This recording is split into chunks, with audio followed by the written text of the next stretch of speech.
सोलापूर शहर आणि जिल्ह्यामध्ये मागच्या 2 दिवसापासून पावसाने जोरदार बॅटिंग केली आणि त्यामुळे सोलापूर शहर असेल किंवा जिल्हा असेल या ठिकाणी काही भागामध्ये पूरसदृश्य परिस्थिती निर्माण झाली। मी सध्या उभा आहे अक्कलकोट तालुक्यातील सांगवी या गावामध्ये। सांगवी गावाच्या अतिशय आपण जर बघितलं तर बोरी नदीच्या बाजूलाच आपण उभे आहोत आणि या बोरी नदीकडे पूरसदृश्य परिस्थिती जी आहे ती निर्माण झालेली आहे।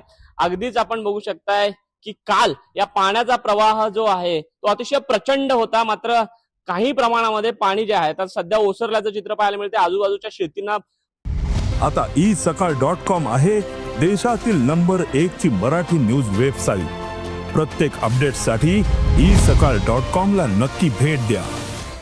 पूर्णतः फटका जो आहे तो या पाण्याचा बसलेला आहे आणि या बोरी नदीच्या बाजूलाच आपण जर बघितलं तर फतेहसिंह शिक्षण संस्थेची सांगवी प्रशाला आहे।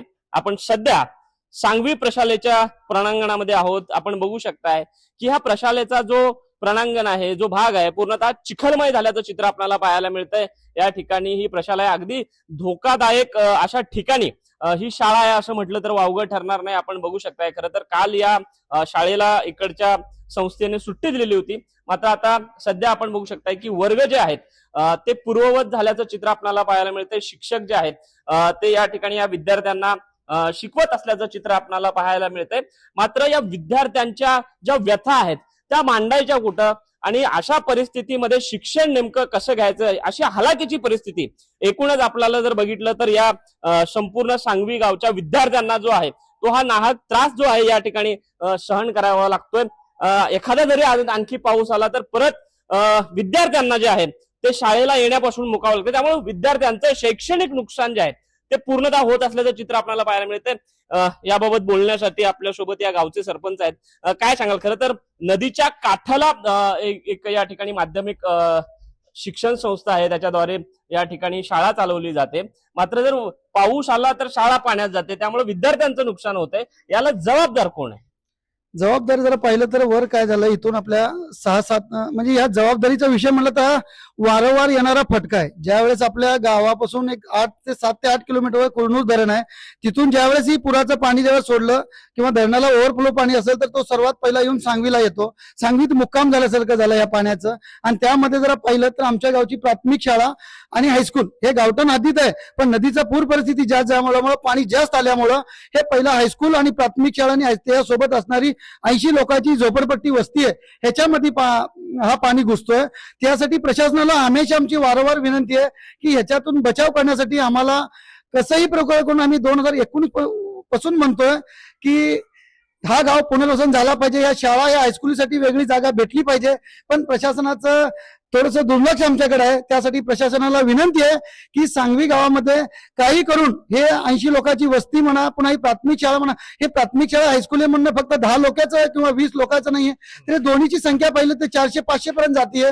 तर प्रशासनाला विनंती आहे की हे लवकरात लवकर ह्याचा मार्ग काढून आम्हाला कसं यातून बाहेर करता येतं आणि आमच्या मुलाबाळांचं पुढच्या भविष्यासाठी पुढे शिक्षण घेऊन कसं यांना व्यवस्थित करता येतं त्यासाठी प्रशासनाने लक्ष द्यावं। आणि स्थानिक लेवल जर पाहिलं तर कालच्या पावसामध्ये गावामध्ये पाणी आल्यामुळं आपल्या स्थानिक आमदार जे आहेत सचिनदादा कल्याण शेट्टी यांच्याकडूनही मदत मिळालेली आहे। अमोलराजे भोसले होते, त्यांनी पण आपल्या सांगवीला मदत केलेली आहे। त्या लोकांमुळे थोडंसं इथं लोकांना जेवण्या खाण्याचा प्रश्न मिटलाय, पण तरी जर वारंवारचा प्रश्न मिटवून आम्हाला जर व्यवस्थित करत असेल तर प्रशासनाला विनंती आहे की आमचं गाव पुनर्वसन करावं। नक्कीच प्रशासनानं याकडे लक्ष दिलं पाहिजे। 400 ते 500 विद्यार्थ्यांचं नुकसान जे आहे ते यामुळे होत असताना आपल्याला पाहायला मिळते। ही माध्यमिक शाळा असेल, मी दृश्यांच्या माध्यमातून तुम्हाला दाखवू इच्छितो। त्या ठिकाणी आपण जर बघितलं तर ती प्राथमिक शाळा आहे आणि ती सुद्धा पूर्णतः पाण्याखाली जाते। प्राथमिक शाळेसोबतच त्या ठिकाणी अंगणवाडी सुद्धा आहे, त्यामुळे विद्यार्थ्यांचं शैक्षणिक नुकसान जे आहे ते एकूणच या ठिकाणी होत असताना आपल्याला पाहायला मिळते। या फतेहसिंह शिक्षण संस्थेचे सदस्य आपल्या सोबत सध्या आहेत। नेमका दोष कोणाचा काय म्हणायचं? वारंवार विद्यार्थ्यांना जो आहे शिक्षणापासून मुकावं लागतंय। खरं तर आता दुपारची वेळ होत आहे, मध्यान्ह भोजनाची वेळ झालेली आहे, व्यवस्थित बसायला सुद्धा जागा इथं मिळत नाहीये। विद्यार्थ्यांनी अन्न कसं ग्रहण करायचं आणि शिक्षण कसं घ्यायचं?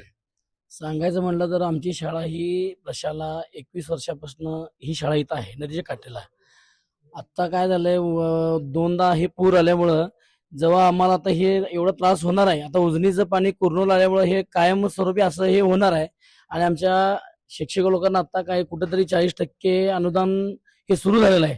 परंतु ही शाळा जी आहे गावठाणमध्ये असल्या कारणानं शासनानं म्हणा किंवा आमच्या संस्थेच्या सर्व सभासदांनी अध्यक्षांनी आम्ही सगळं दखल घेऊन होता तेवढं ही शाळा पुनर्वसन करू आणि ही आम्ही तुम्हाला सर्व मुलांना वगैरे शिक्षकांना त्रास होऊ नये हे आम्ही काळजीपूर्वक लक्ष देऊ आम्ही.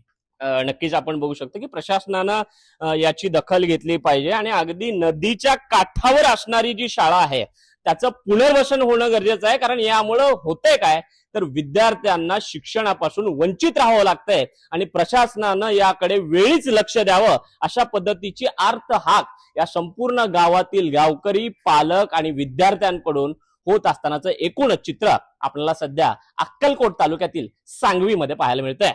विश्वभूषण लिमये, साम टीव्ही न्यूज, सोलापूर. देश विदेशातील प्रत्येक घडामोडींचे लाईव्ह अपडेट मिळवण्यासाठी आता साम टीव्हीच्या सर्व सोशल मीडिया प्लॅटफॉर्मला लाईक, फॉलो आणि सबस्क्राईब करा. तसंच सर्व नोटिफिकेशनसाठी बेल आयकॉन प्रेस करायला विसरू नका.